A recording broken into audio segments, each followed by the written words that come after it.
Hello everyone, welcome to Ivara Academy. This is Amrita, and today we are going to discuss the last part of Unit 1, that is Aims of Education.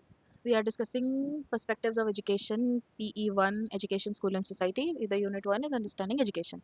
This is the fifth part that we are going to discuss today.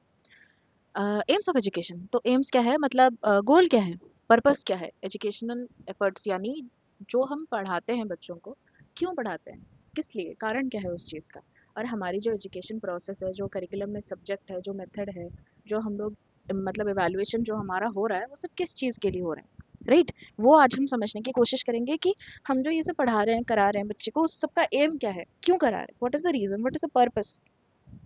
Now individual AIIMS क्या है। Individual AIIMS का मतलब होता है कि that all round development हम करेंगे बच्चे का, राइट।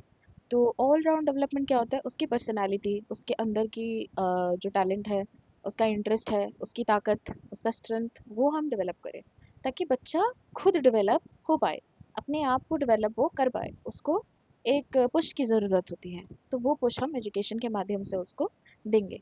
की फीचर क्या होता है कि वही बात है, every child is unique. Education क्या करता है, इंडिविजुअल डिफरेंसेस को रिस्पेक्ट करता है। अगर मैं साइंस में अच्छी हूँ तो वो मेरी क्वालिटी है, अगर कोई बच्चा आर्ट में अच्छा है तो वो उसकी क्वालिटी है, दोनों ही इक्वली इंपॉर्टेंट है। एंड हमको क्या करना है, अपने खुद के एक्सप्रेशन के ऊपर ध्यान देना है, फ्रीडम हमको मिलनी चाहिए अपनी क्वालिटीज़ को दुनिया के आगे लाने का। Society exists for individuals, hence individual development should be primary concern. तो हमारी सोसाइटी हमारे लिए ही है, इसमें हम क्या करना चाहते हैं वो भी हमारे ऊपर डिपेंड करता है। कोई भी ऑक्यूपेशन छोटा बड़ा नहीं होता, हमारी जो मर्जी है हमको उसी को करना है, and we have to fulfil our goals, our needs through that. इसीलिए एम सबका होता है, किसी को बस पुश चाहिए होता है उस एम को पूरा करने के लिए। लेकिन as teachers, as educational educational policy makers, but are basically our aims, हमारे क्या एम्स हैं वो हम इसमें देखेंगे। Associated with naturalism and philosophers like Rousseau, ठीक है। देयर इज अनदर यूनिट जहाँ पे हम नेचुरलिज्म, प्रैग्मेटिज्म सबके बारे में डिस्कस करेंगे in the further. Tomorrow I will be uploading those videos as well. तो ये जो ऊपर हमने देखा कि इंडिविजुअल एम्स क्या होता है, उसके थिंकर, सपोर्टिव थिंकर कौन है, रूसो। उन्होंने क्या बच्चा बिलीव किया था कि बच्चा ना नेचुरली अच्छा ही होता है, एंड एजुकेशन उस अच्छाई को हेल्प करता है बाहर लाने के लिए, उसको करप्ट नहीं करता। सोसाइटी उसको जो करप्ट करने का ट्राई करती है वो होने नहीं देता। बच्चा अपनी बाय नेचर एक अच्छा इंसान है, बाय नेचर एक अच्छा इंडिविजुअल है। और हमने ऊपर टीपी नन के बारे में तो पढ़ा था, उन्होंने बोला था कि बच्चे को अपनी इंडिविजुअलिटी को बेटर कराना चाहिए, लेकिन इंडिविजुअलिटी पे फोकस करना चाहिए। एज अ पर्सन उसको अपनी पोटेंशियल, अपनी क्वालिटीज, स्ट्रेंथ्स उसको जानना पड़ेगा अगर उसको कोई मीनिंगफुल कंट्रीब्यूशन करना है तो। उसका क्रिटिसिज्म क्या था कि अगर आप ज़्यादा फोकस कर दोगे इंडिविजुअल लोग के ऊपर तो वो सेल्फिशनेस की तरफ लीड कर सकता है।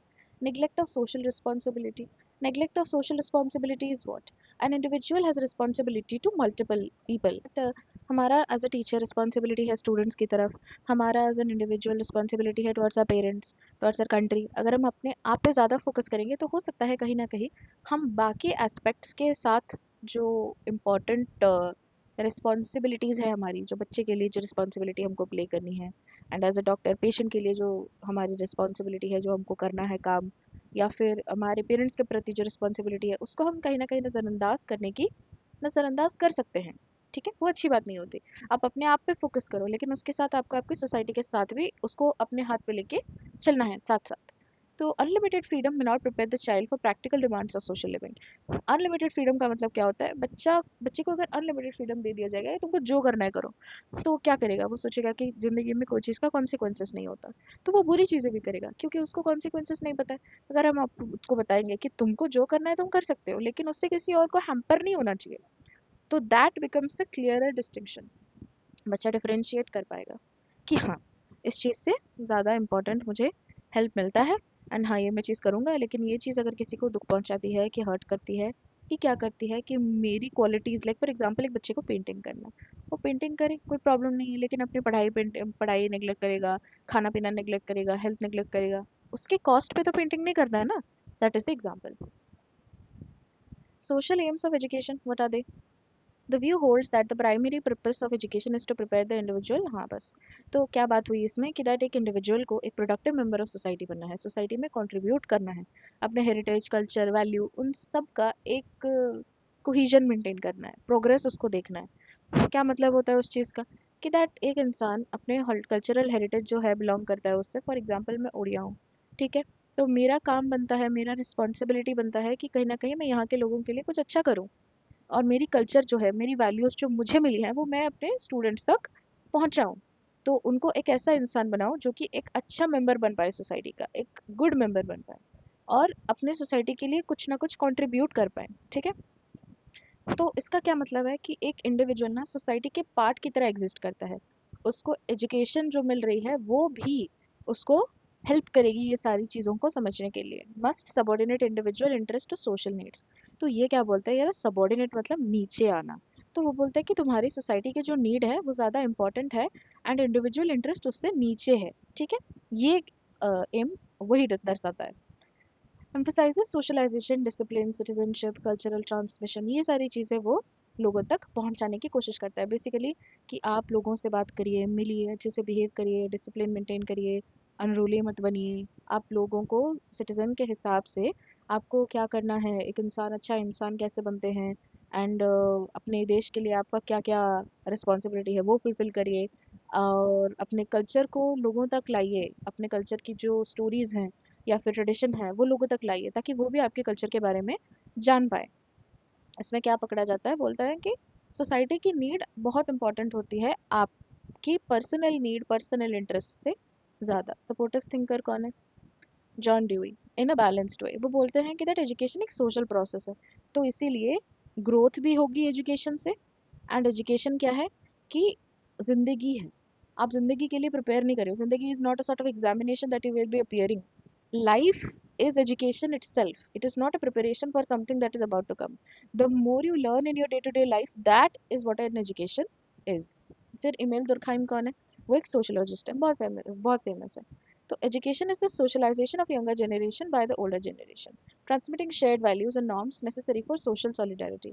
बच्चे अपने मम्मी पापा से सीखते हैं कि ऑनेस्टी कैसी होनी, लोगों को ऑनेस्ट रहना चाहिए, you have to be a good person, you have to behave in a proper way, you have to adhere to the laws of the society, constitution का पालन करना चाहिए। आपके ओल्डर जनरेशन यानी आपके मम्मी पापा, आपके टीचर्स या फिर जो भी आपसे बड़े हैं, उनसे आप चीज़ें सीखोगे, आप फिर उसको अपनी फर्दर आप अपने नेक्स्ट जनरेशन तक वो चीज़ें लेके आप जाओगे।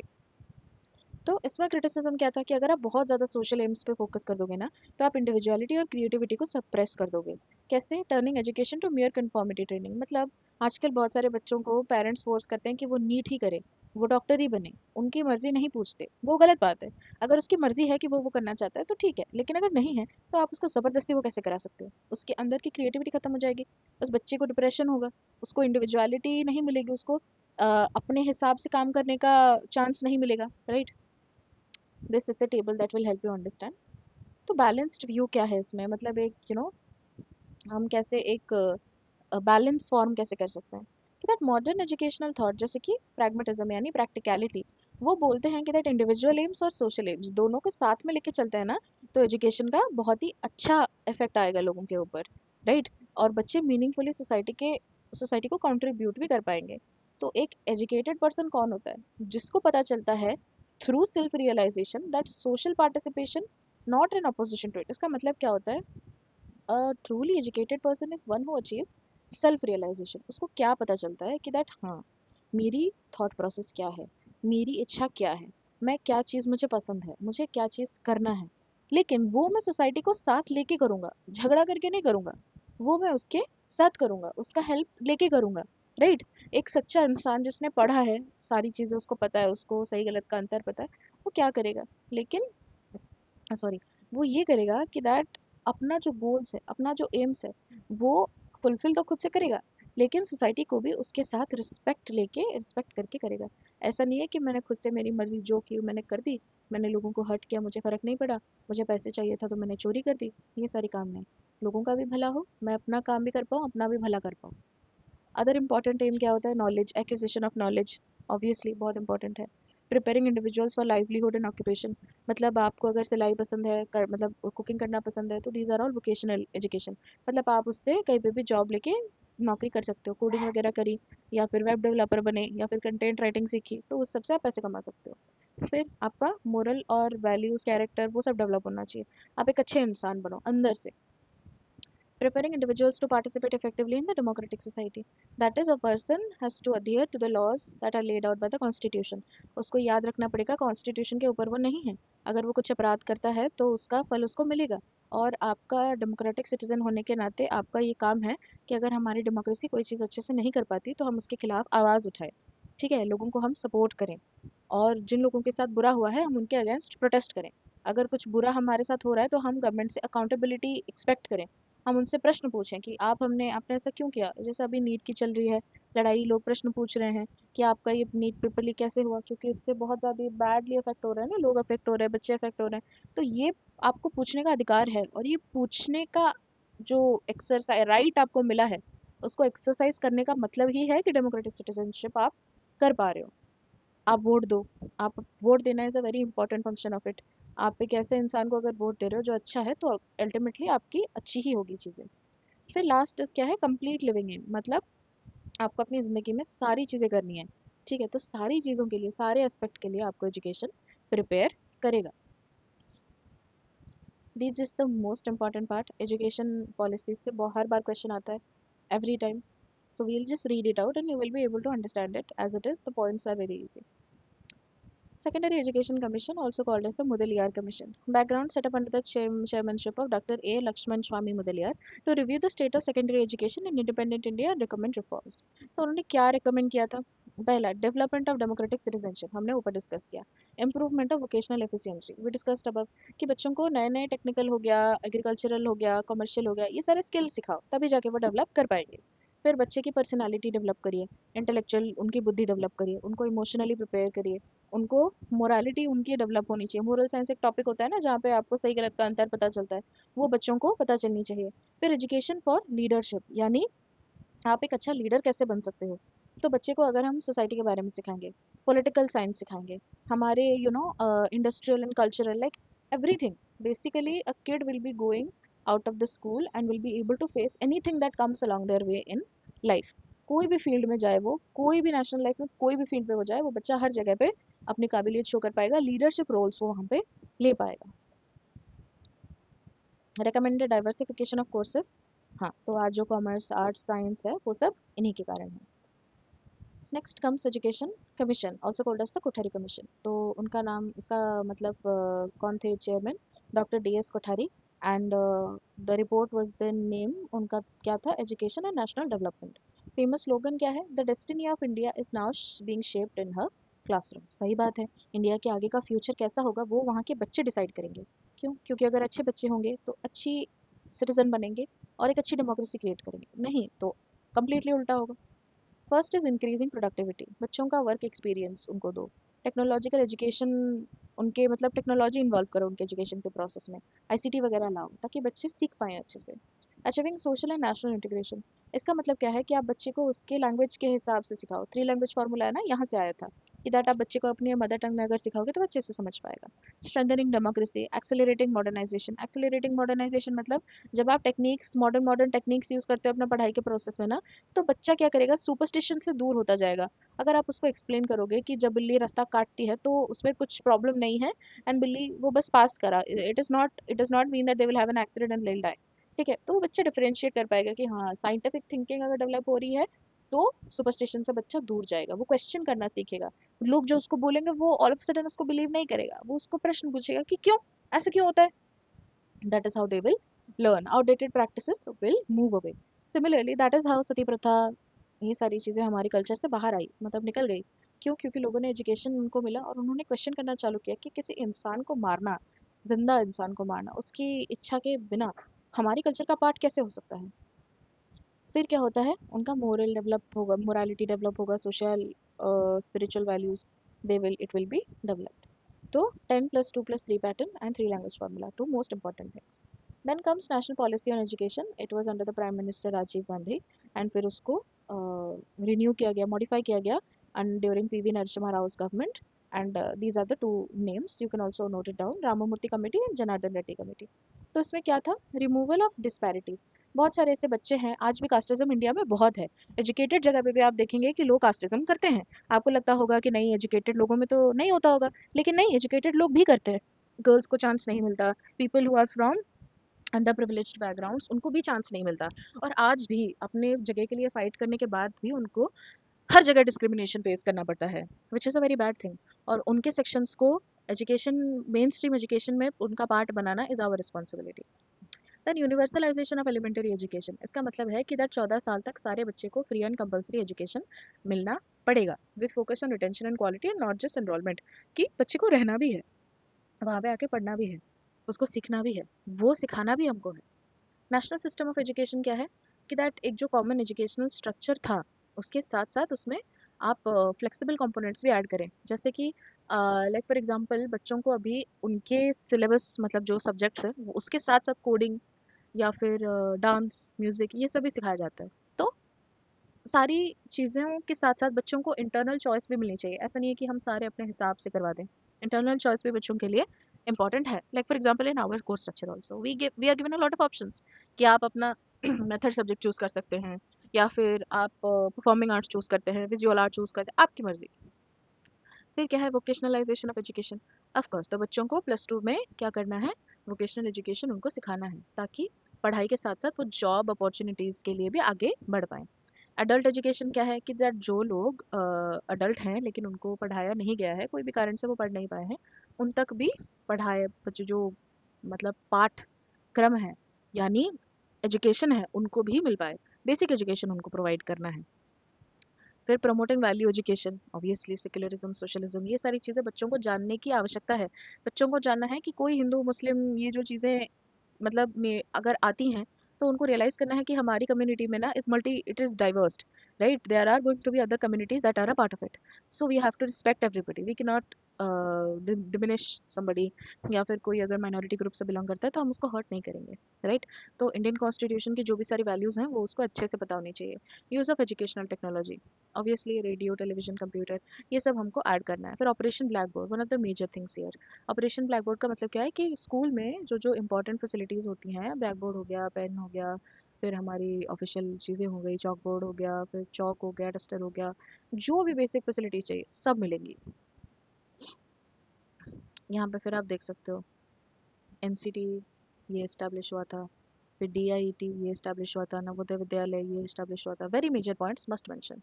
Then comes to the National Curriculum Framework. And what was the name of the report? It is called as the Learning Without Burden. And it was Yashpal Committee report. And what did it say? Philosophy of constructivism. यानी बच्चे अपनी knowledge खुद construct करते हैं. That was constructivism means, right? So aims क्या थे? Connecting knowledge to life outside school. Obviously, बच्चे अपनी रियल लाइफ एक्सपीरियंसेस से ज़्यादा सीखेंगे. Ensuring learning is shifted away from rote methods. Rote methods मतलब किताब दे दी, नोट्स दे दी, बच्चों को लर्न करने छोड़ दिया. नहीं, बच्चों को आप रियल लाइफ एग्जांपल से समझाओगे तो बच्चे ज़्यादा अच्छे से समझेंगे, अपनी नॉलेज खुद कंस्ट्रक्ट करेंगे. Enriching the curriculum beyond text books. तो इसका मतलब क्या होता है? कि बच्चे की ऑल राउंड डेवलपमेंट करना हमारा काम है. तो उसको हम आर्ट से सिखाएंगे, फिजिकल एजुकेशन से सिखाएंगे, वर्क एक्सपीरियंस से सिखाएंगे, राइट? तो एक्सपीरियंशियल लर्निंग बहुत ही मैटर करती है उस बच्चे की डेवलपमेंट में. तो खाली किताब से नहीं, बच्चे को हर तरह से हमको सिखाना है. फिर making examination more flexible and integrated into classroom life. What does that mean? कि दैट हम अगर एक चीज़ हमने पढ़ा दिया, फिर हमने उसको और कभी नहीं देखा, फिर डायरेक्टली फाइनल एग्जाम में उसके बारे में पूछ लिया, तो मेजॉरिटी ऑफ द टाइम क्या होता है? बच्चे उस चीज़ को भूल जाते हैं. तो कंटिन्यूअसली हमको कंटिन्यूअस कॉम्प्रिहेंसिव एवैल्यूएशन करना पड़ेगा, जिससे हम बच्चे के सारे एस्पेक्ट को देखें. For example, as an English teacher, अगर मैं एक चैप्टर पढ़ा दूं और मैं उसको फिर लॉन्ग टाइम तक ना देखूं, तो बच्चे उस चैप्टर के बारे में भूल जाएंगे. और उस एक चैप्टर से उनका वोकेबुलरी डेवलप हो सकता है, उनकी रीडिंग, राइटिंग, स्पीकिंग सारी डेवलप हो सकती है. मुझे कैसे करना है वो मेरी रिस्पॉन्सिबिलिटी है. मेरा काम है कि ऑल राउंड डेवलपमेंट करूं मैं उस बच्चे का. Nurturing an overriding identity informed by caring concerns within the democratic polity of the country. Obviously, same चीज़ है. हमारी कंट्री की जो आइडियोलॉजी है वो रिफ्लेक्ट होनी चाहिए किसमें? हमारी एजुकेशन पॉलिसीज़ में, जो करिकुलम हम बना रहे हैं उसमें. फिर चाइल्ड सेंटर्ड एजुकेशन, ऑब्वियसली बच्चे के सपोर्ट में होनी चाहिए, बच्चे के हिसाब से होनी चाहिए, बच्चे के लेवल के हिसाब से होनी चाहिए. उसको कैसे पसंद है पढ़ना, वैसे उसको पढ़ाना होगा. फिर क्या है education for piece. Education for piece मतलब हमको बच्चों को लड़ाई झगड़ा मारपीट ये सब नहीं सिखाना है, उसको हारमोनियस को एग्जिस्टेंस सिखाना है, उसको सिखाना है कि पीसफुल कैसे वो बने, अपने एजुकेशन को यूज करके वो शांति अमन लाए, ना कि कहर ढाए लोगों के ऊपर। Here is the comparison table that has all the topics included. One thing that I would like to add here is about the educational implications of this unit. I'll just keep it here like this for a moment. This is basically a summary of all the things that we discussed right now. Again, if you have any doubt, please text about it in the comment section below and I'll reply. Thank you. तो educational implication क्या है? तो हम as teachers हमको समझना पड़ेगा कि classroom instruction कैसा होना चाहिए। ऐसा हमको क्रिएट करना है जैसे बच्चों को वैल्यू मिले, मतलब उससे फ़ायदा मिले, इनफॉर्मल लर्निंग भी बच्चों की हो, बच्चे अपने घर से कम्युनिटी से हर जगह उनको सीखने की इच्छा हो, ठीक है, उनको पढ़ाई से नफरत ना हो, ऐसा हमको एनवायरनमेंट क्रिएट करना चाहिए। और हमको क्या करना चाहिए, एडोसियर यानी ड्राइंग आउट फिलोसफी, बच्चे के दिमाग से उसकी क्वालिटीज़ उसकी हिडन टैलेंट्स को हमको बाहर निकालना है, वो हमारे दिमाग में होना चाहिए। हमको इंडिविजुअल एम को आँखों में रख के काम करना चाहिए और सोशल एम को भी आँखों में रख के काम करना चाहिए। हमको ऐसी एक्टिविटीज़ प्लान करनी चाहिए जो बच्चे को सिखाएँगी कि दैट वो अपने अंदर की क्रिएटिविटी भी जगा सके, उसके साथ उसकी क्रिएटिविटी किसी और को इमोशनली हैम्पर भी ना करे। ऑलराइट, फिर उसके बाद क्या है, should align classroom practices with constitutional national goals. Obviously कोई भी गैर कानूनी काम बच्चा ना करे, वो सीखे कि नेशन को साथ में रखने के लिए कितना इंपॉर्टेंट होता है। साइंटिफिक टेम्पर यानी साइंस, रीजनिंग, लॉजिकल चीज़ें बात करे, सुपरस्टिशंस के ऊपर भरोसा ना करे। फॉर स्टूडेंट्स क्या है, it is important कि that for students they recognize that learning happens continuously in school and at home and in society and they take responsible for lifelong learning। जिंदगी भर सीखें एंड जिंदगी भर सीखने की उनकी इरादे रहें, उनकी इच्छा रहे, राइट। एंड क्या हो, वो लोगों के साथ वो know they also develop cooperation, civic responsibility. Civic responsibility यानी बच्चा कोई भी अजीब काम ना करे, लाइक बहुत सारे बच्चे होते हैं ना वो एक दूसरे को मारते हैं या फिर बाहर पे जाके लेटर ऐसे गंदगी फैलाना, वो सारा काम तो क्या देखा होगा, कहीं से सीखा होगा। तो हमारा रिस्पॉन्सिबिलिटी है कि हम बच्चे को सिखाए कि वो ना करे और बच्चा वो चीज़ सीखे कि क्या सही है क्या गलत है, क्या करना है क्या नहीं करना है उसको, right. For curriculum planners, how is it important? Must write an examination. तो curriculum planners must integrate formal knowledge with real life experience. उनको ऐड करना है पढ़ाने के टाइम पे, रियल लाइफ एक्सपीरियंसेस ऐड होने वाला एक्टिविटीज़ उनको करिकुलम में डालना ही है। और बच्चे को वोकेशनल डाइवर्सिफाइड स्ट्रीम्स दें to match their aptitude. For example हमारे 10th में अभी एक बेसिक मैथ है, एक स्टैंडर्ड मैथ है। तो math is a difficult subject, जिस बच्चे को बेसिक मैथ्स की ज़रूरत होती है तो वो बेसिक करेगा, जिसको स्टैंडर्ड मतलब मैथ्स एज सब्जेक्ट बहुत पसंद है तो वो स्टैंडर्ड लेगा। हम बच्चे के ऊपर थोप नहीं सकते कि तुम स्टैंडर्ड ही लो, उसको मैथ्स पसंद नहीं है, अच्छा नहीं लगता, ज़बरदस्ती वो स्टैंडर्ड मैथ्स लेके क्या करेगा, उसका एग्जाम खराब होगा, उसका मन खराब होगा, डिप्रेस होगा बच्चा। क्यों ज़रूरत है, उसको बेसिक मैथ्स से काम उसका हो जाता है तो वो उसको बेसिक लेने देंगे। Should promote scientific temper, national integration and value education. All of the above topics that we discussed. बच्चे को साइंटिफिक टेम्पर डेवलप करना है, नेशनल इंटीग्रेशन में हेल्प करना है, देश की एकता बढ़ानी है और एक अच्छा इंसान बन के उसको दिखाना है। Relevance in the present education system. हमारे प्रेजेंट एजुकेशन सिस्टम में क्या हुआ है, NEP 2020 में 5+3+3+4 स्ट्रक्चर हो चुका है और हमने जो ऊपर डिस्कस किया था फाउंडेशनल एम्स, उसके ऊपर ही ये सब तैयार हुआ है। This is the mind map what we discussed. These are the important questions that can be from examination point of view very important. You can go through them. Similar questions. These are similar questions. These are the keywords that you have to remember while writing answers or while revising this unit. Thank you so much for this. Have a good time. I will be uploading more in the coming days. So please follow, subscribe, like, share with your friends. Thank you.